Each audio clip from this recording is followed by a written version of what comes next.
Hey everyone, Trina here, back with another mixed media art video. Today I'm going to be playing with this cheesecloth again, and I also found this really fun netting that I want to try on the Gelli plate. So let's get started. I'm just going to go in with some marks, and I just broke my pencil. And we're just going to make some marks to get started. And I can't believe I just broke my pencil. It seems to still be working, so we'll kind of muddle through. Scribbly marks always get us loosened up and ready in the mindset to create art, and it also gets rid of that blank page scariness. So here I'm on my Gelli plate, and I just ripped up this sheet of paper that I'm gonna somehow put it down for a mask, because I only want the top part to be blocked off. I'm going to put on some Payne's Gray and roll that out. I'm just going to leave a nice fun line up there at the top.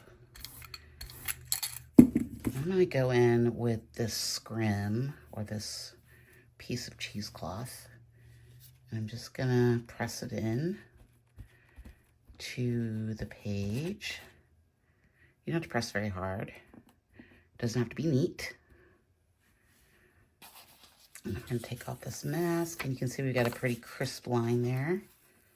And then I'm just going to turn this over and lay it down and press it into the plate or the page. And this should give us some really interesting marks to work with. Ooh, that's fun. You can see that we've got lots of texture there. I think I want to go back in with this netting though. Let's do that. So I've covered up the top part, but I think I just want just a little bit of that netting, just like right through here. So this is the only thing that's going to be printed. So this is a really fun way to isolate your layers a little bit. That is not enough paint. I'm using my paintbrush because my Payne's Gray is getting a little low, so I just squeeze them out. Okay, let's go in with this netting. I think this came off some limes I got, because you know at Target everything comes in a package, so this is where this came from. Okay. You have to remember too that when you print on the Gelli plate, anything you do is going to be the opposite. So keep that in mind when you're printing. Make sure you're on the right side. But I think I'm just going to put this right here. I think I want it on this side. I might get out my smaller Gelli plate if we do any more of these. It's a little bit more manageable. Ooh, that's fun. Look at that mark. That was really fun. Here I've laid down a strip of the Scotch dry erase tape. And what I want to do is just create some sections. This stuff comes in a roll. I think it's like $7, but it's good because it's reusable. As you can see, I've used this several times. Okay, so I think what I'm going to do here is just paint in with some really dark Payne's Gray to kind of give us a little separation there and give us these two really fun shapes. This is a really good way to get marks on the page as well.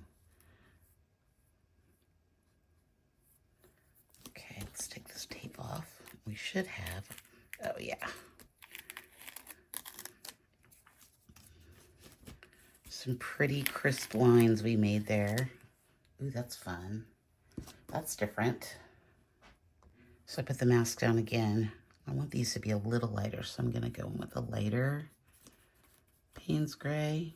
That's a little watery. Sometimes when you use the watery paint, it tends to bleed through the tape, so you got to be careful.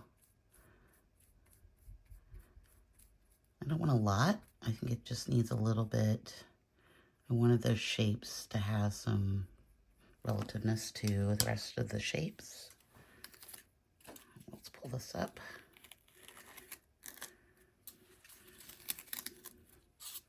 That's not bad. I like that. Make sure that you dry between layers because you don't want your things to smudge. I'm going to go in with a palette knife because I want to make some lines to kind of bring these together with this Payne's Gray. This is the Payne's Gray from Liquitex. And I kind of just want, oh, that's not really working, is it? Oh, it'll work. I just want to make some more painterly lines coming across so they don't look so disjointed.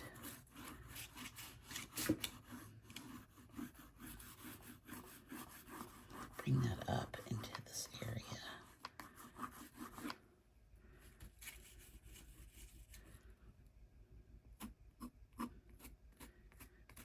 I like using a palette knife. I kind of like how this is like going over this. It might need to be lighter, maybe. Maybe I'll put some lighter marks in as well.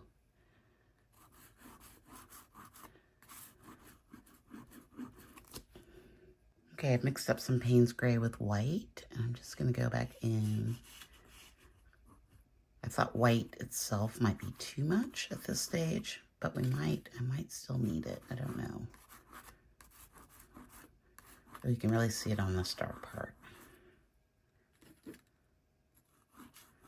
Again, this is just play. I don't really have a destination for this piece, so we're just gonna sort of play with it and see what we get. Okay, so I've covered up the Gelli plate. I'm gonna add in, I think I just want to try with the roller here, without the roller. Just gonna put it on with a knife. Let's see what we get. And then I want to put this netting over it again.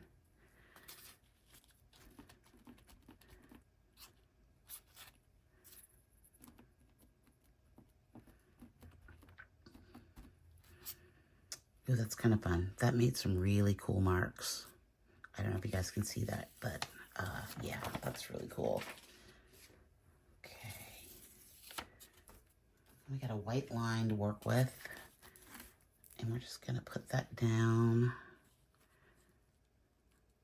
I think right there. And I could just paint this on, but I like the thinness that you get with working on the Gelli plate. It allows you to make marks that maybe could be a little less, could be harder to make with just a brush.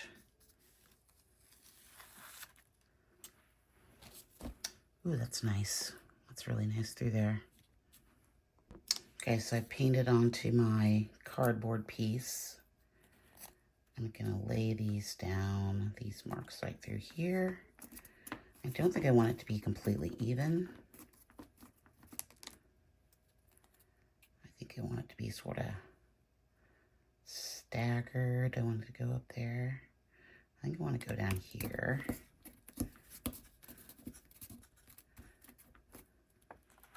And all I did was paint over the top of those with a paintbrush. And there's still a little bit left on there. So what if we went like maybe in between? What happens if we put another? Well, that's kind of nice. Okay, so I'm going to cut a new mask. I've cut another piece of that paper or that tape.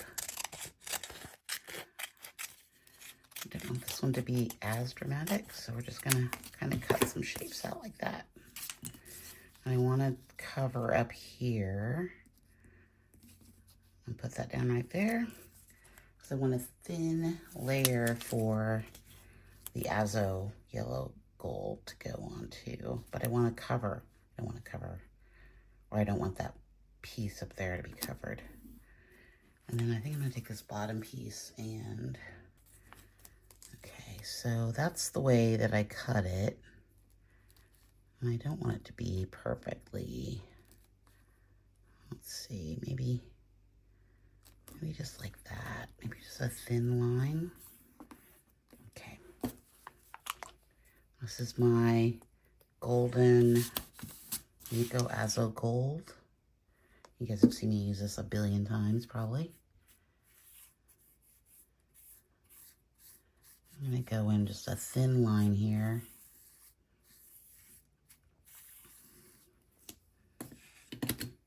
Real simple. I think I'm going to dry that before I peel up the tape.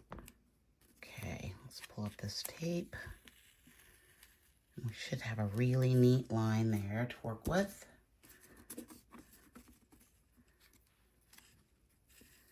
I'm making a mess today. Ooh, that's nice. I like that. But I think it needs more Nico Azo, don't you? I think it does. Let's do, I'm going to put down,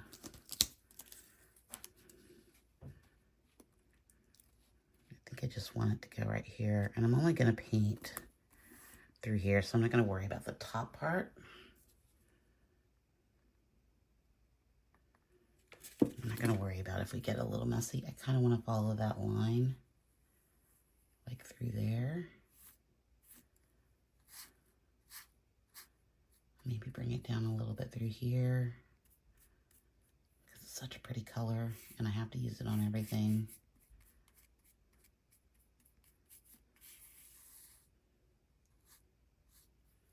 Let's see what we got. I'm not going to dry it this time.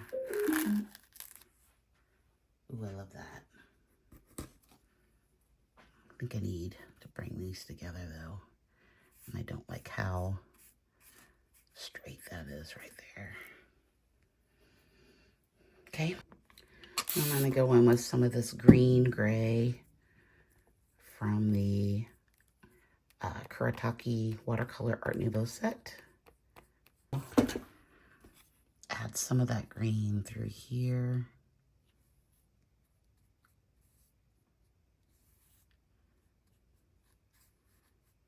I'm going to give it a little green pops. I don't know if I want to put it up there. I should. Maybe just like through here. I don't want a lot of it. I don't want to be too much, actually. And then I'm going to go in with a paper towel. Just make even more texture through here. I kind of like that. Let's go in with the English Red from Caran d'Ache. We're just going to add some marks through here. Kind of bring this all together. And that was not dry. I want to bring some of it up here. Not a lot, because I don't want to cover up these marks that I made. But I need it to have something. I don't know what it is that I'm missing.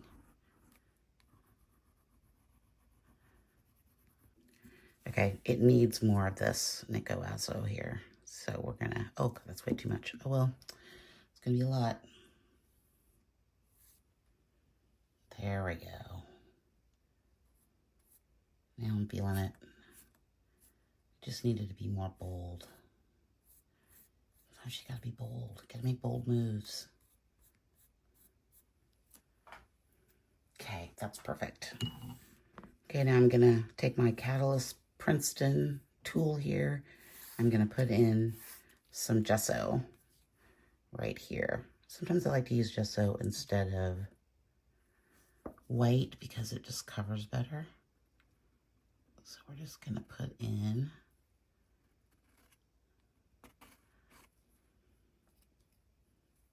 a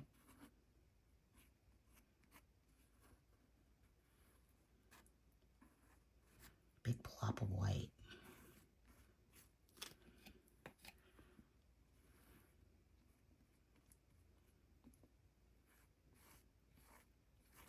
I don't want to be too fussy about it, but I kind of like how I want to make like some lighter marks over here.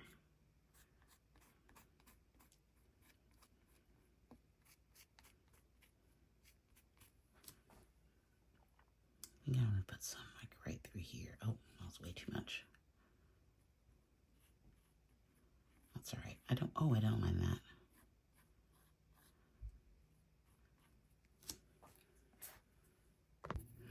So I think you want to go back in with a little bit of these marks here with some Payne's Gray. I kind of want them to be uneven, so we're gonna paint on this cardboard here, and we're just gonna press them down. I just want something like right through here, I think. Over that just a little bit. Yeah. And then maybe through here too.